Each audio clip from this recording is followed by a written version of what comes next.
Welcome to chemistry with Sajid. उम्मीद है आप सेहत और ईमान की बेहतरीन हालत में होंगे।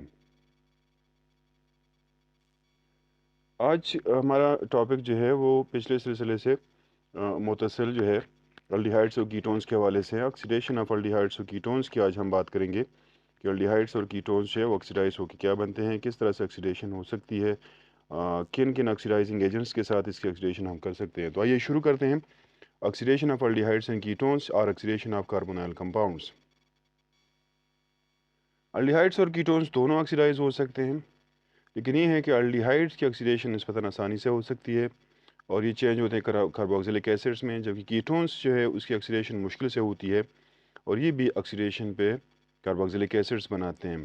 तो हम लिख सकते हैं दोनों अल्डिहाइड्स और कीटोन्स ऑक्सीडाइज होके कार्बोक्सिलिक एसिड बनाते हैं। सी एसिड्स का मतलब होगा कार्बोक्सिलिक एसिड्स। अल्डिहाइड की ऑक्सीडेशन आसानी से होती है, कीटोन्स जो है मुश्किल से ऑक्सीडाइज होते हैं। सबसे पहले हम बात कर लेते हैं ऑक्सीडेशन ऑफ अल्डिहाइड्स की। ऑक्सीडेशन जो एल्डिहाइड्स की वो माइल्ड ऑक्सीडाइजिंग एजेंट के साथ भी हो सकती है और कार्बोक्सिलिक एसिड बनते हैं, जबकि स्ट्रॉन्ग ऑक्सीडाइजिंग एजेंट के साथ भी ऑक्सीडाइज होकर कार्बोक्सिलिक एसिड सी बनाते हैं। हम थोड़ा सा कैटेगराइज कर लेते हैं कि स्ट्रॉन्ग ऑक्सीडाइजिंग एजेंट कौन से हैं और वीक ऑक्सीडाइजिंग एजेंट कौन से होते हैं। सबसे पहले हम लिखते हैं स्ट्रॉन्ग ऑक्सीडाइजिंग एजेंट्स।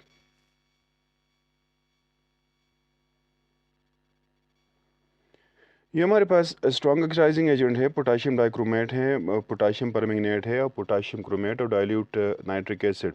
ये स्ट्रॉन्ग ऑक्सीडाइजिंग एजेंट के तौर पे काम करते हैं। ये ऑक्सीडाइजिंग एजेंट जो है सब के सब यानी ख़ास तौर पर पहले थ्री जो है ये सल्फ्यूरिक एसिड के साथ रिएक्ट करके एटॉमिक ऑक्सीजन या नेसेंट ऑक्सीजन बनाते हैं और this nascent oxygen causes oxidation of aldehydes by breaking the carbon hydrogen bond और intervening the carbon hydrogen bond and thus changing the aldehyde into corresponding carboxylic acid।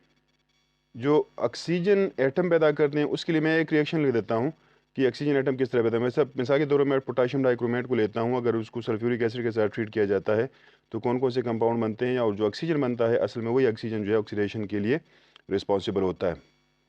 यहाँ पर इस reaction में अगर आप देख सकते हैं तो हमारे पास ये नेसेंट ऑक्सीजन बनता है, पोटाशियम डाइक्रोमेट ट्रीट करते हैं सल्फ्यूरिक एसिड के साथ, सल्फ्यूरिक एसिड जो है वो नेसेंट ऑक्सीजन बनाते हैं along with other compounds. Actually this is the oxygen atom that is responsible for the oxidation of aldehydes and as well as ketones if we study aldehydes of ketones in the later part of this video। सो ये जो oxygen होता है ये असल में oxidation के लिए responsible होता है। तो हम इसको बाद में पढ़ेंगे। अल्डिहाइड्स और कीटोन दोनों की ऑक्सीडेशन जो है रिस्पॉन्सिबल उसके लिए क्या है, यही नेसेंट ऑक्सीजन है।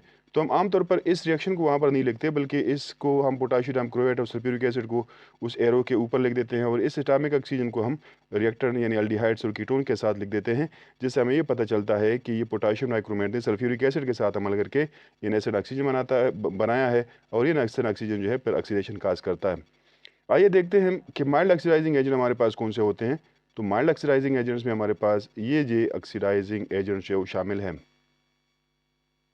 ये हमारे पास कुछ माइल्ड ऑक्सीडाइजिंग एजेंट है। टॉलरेंस रिएजेंट है। टॉलरेंस रिएजेंट बेसिकली होता है आपके पास एमोनिकल सिल्वर नाइट्रेट सोल्यूशन होता है। फिलिंग सोल्यूशन आपके पास होता है copper chloride, sodium hydroxide, tartaric acid का मजमू होता है। एक्चुअली ये सोडियम टाइट्रेट कापर टाइट्रेट पे जो है मुश्तमिल होता है। ये कम्प्लेक्स होता है कापर टाइट्रेट का। और इसी तरह से बेनेडिक्ट सोल्यूशन जो है ये भी उसी तरह से है, लेकिन सिर्फ टाटारिक एसिड की जगह जो है वो सिट्रिक एसिड है। तो ये सारे के सारे जो है ये हमारे पास माइल्ड ऑक्सीडाइजिंग एजेंट, आप सिंपली इसको वीक ऑक्सीडाइजिंग एजेंट भी कह सकते हैं कि ये हमारे पास वीक ऑक्सीडाइजिंग एजेंट होते हैं।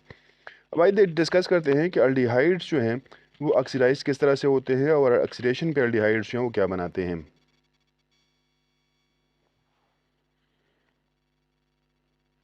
यहाँ पर ऑक्सीडेशन ऑफ अल्डिहाइड्स की बात करते हैं तो अगर मैं लिखता हूँ कि मेरे पास अगर फॉर्मल्डिहाइड है, पहला जो कंपाउंड है अल्डिहाइड सीरीज़ का, और फॉर्मल्डिहाइड को मैं ट्रीट कर लेता हूँ potassium dichromate acidified potassium dichromate के साथ, तो ये जो नेसेंट ऑक्सीजन है ये पैदा होता है एसिडिफाइड पोटाशियम डाइक्रोमेट और एसिडिफाइड पोटाशियम डाइक्रोमेट से। और उसके लिए रिएक्शन मैंने ऊपर लिखा हुआ है यहाँ पे।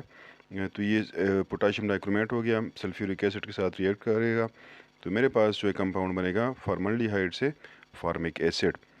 तो इस तरह से जो है अल्डिहाइड ऑक्सीडाइज हो जाते हैं कार्बोक्सिलिक एसिड में, करस्पॉन्डिंग कार्बोक्सिलिक एसिड में। याद रहे there is no change in the number of carbon atoms in both cases. यहाँ पर जो ऑक्सीजन एटम होता है ये असल में चला जाता है कार्बन हाइड्रोजन, कार्बोनाइल कार्बन और हाइड्रोजन के दरमियान जो बॉन्ड होता है उसमें चला जाता है, तो हाइड्रोजन जो है वो चेंज हो जाता है हाइड्रोक्सिल में।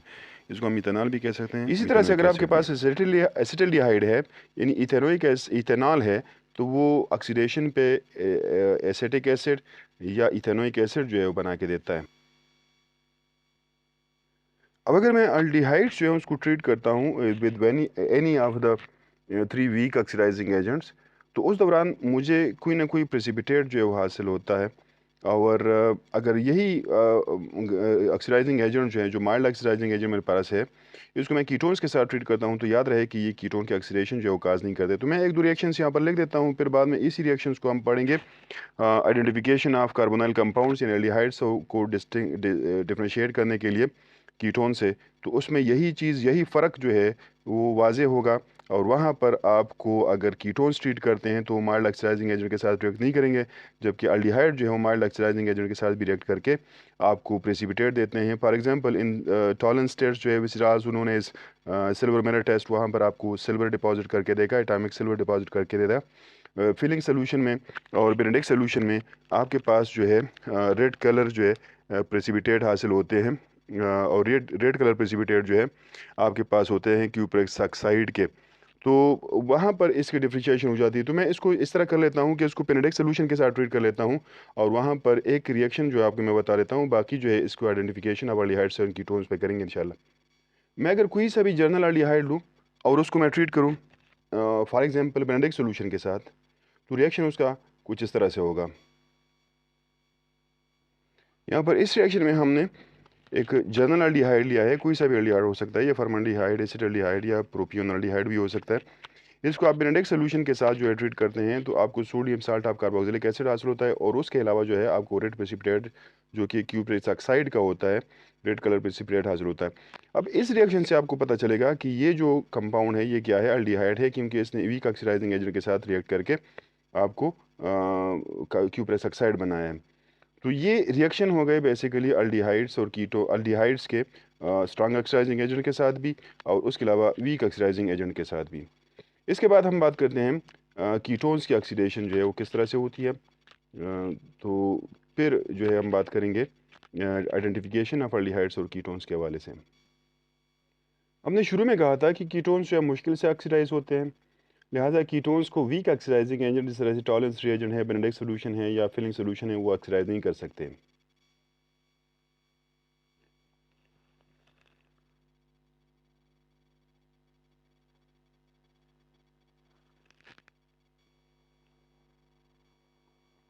क्योंकि हमारे पास दो किस्म के कीटोन्स होते हैं, सिमेट्रिकल और अनसिमेट्रिकल। तो सिमेट्रिकल और अनसिमेट्रिकल की ऑक्सीडेशन जो है वो थोड़े से डिफरेंट अंदाज में होती है। यहाँ पर ये भी याद रहे कि कीटोन के ऑक्सीडेशन में हमारे पास जो अल्काइल और कार्बोनाइल बॉन्ड होता है, यानी कार्बोनाइल कार्बन के साथ जो बॉन्ड होता है वो ब्रेक होता है, और उसके बाद उसकी ऑक्सीडेशन होती है। तो मैं सिमेट्रिकल और अनसिमेट्रिकल दोनों की बात कर लेता हूँ। अगर सिमेट्रिकल कीटोन से आपके पास, तो उस सूरत में आपके पास दो किस्म के कंपाउंड्स बनते हैं, यानी दो किस्म के कार्बोक्सिलिक एसिड्स बनते हैं। एग्जांपल अगर मैं उसे लेता हूँ, एसीटोन है मेरे पास, एक सिमेट्रिकल कीटोन है। एसीटोन को जब मैं ऑक्सीडाइज करता हूँ तो इसमें एक मॉलिक्यूल जो है मेरे पास बनता है इथेनोइक एसिड का, और दूसरा जो है मीथेनोइक एसिड का बनता है।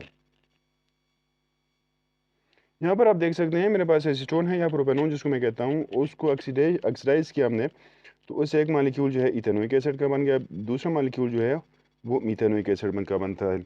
एक्चुअली बॉन्ड यहाँ पर ब्रेक होता है, यहाँ पर अगर ब्रेक होता है तब भी आपके पास दो किस्म के कंपाउंड बनते हैं, और ये अगर इस साइड पे ब्रेक होता है तब भी आपके पास दो किस्म के कंपाउंड्स बनते हैं, या दो किस्म के कार्बोक्सिलिक एसिड बनते हैं। लिहाजा बॉन्ड जहाँ से भी ब्रेक हो जाए, कंपाउंड एक ही तरह का, मतलब कंपाउंड्स जो हैं वो एक ही तरह के बनेंगे, और वो दो मुख्तलिफ किस्म के कार्बोक्सिलिक एसिड्स होंगे। अब अगर मेरे पास जो है अनसिमेट्रिकल कीटोन्स है, तो उसमें पॉसिबिलिटी होती है कि कंपाउंड्स जो है वो डिफरेंट टाइप्स के बन जाए, मतलब सेम पॉसिबिलिटी भी हो सकती है, डिफरेंट भी हो सकती है, दैट डिपेंड्स। लेकिन आम तौर पर हमारे पास उसमें जो कंपाउंड्स बनते हैं वो एक ही तरह के बनते हैं। हम देखते हैं कि किस तरह से होता है अनसिमेट्रिकल कीटोन्स में। अगर मैं लेता हूँ सपोज 2 ब्यूटेनॉल लेता हूँ, तो 2 ब्यूटेनॉल की ऑक्सीडेशन करते हैं, उसके कंपाउंड्स देखते हैं कि कौन से कंपाउंड्स हासिल होते हैं। यहाँ पर अगर आप देख लें तो मेरे पास ब्यूटेनोन है या ब्यूटेन 2 ऑन भी मैं उसको कह सकता हूँ। वो ऑक्सीडाइज होकर आपको 2 मॉलिक्यूल्स देता है और दोनों मॉलिक्यूल्स जो है आपके पास इथेनोइक एसिड के हैं। तो मैं कह सकता हूँ कि 2 इक्विवेलेंट जो है इथेनोइक एसिड के हासिल होते हैं। अब यहाँ पर सवाल ये पैदा होता है कि कौन सा बॉन्ड ब्रेक होता है और क्यों ब्रेक होता है। तो रूल्स ये है, हम कहते हैं कि जो स्मॉल अल्काइल ग्रुप होता है it stage with the carbonyl carbon. यानी रूल्स हम इस तरह से लिखेंगे, जो दो दो मुख्तलिफ अंदाज में बयान कर सकता हूँ। एक तरीका ये है कि स्मॉल अल्काइल ग्रुप जो है it stage with the carbonyl carbon. कहने का मतलब ये है कि अगर आप देखें यहाँ पर एक जो है मिथाइल ग्रुप अटैच है, दूसरी साइड पर जो है इथाइल ग्रुप अटैच है। तो मिथाइल ग्रुप चूंकि साइज में छोटा होता है तो ये आपके पास हो गया स्मॉलर अल्काइल ग्रुप।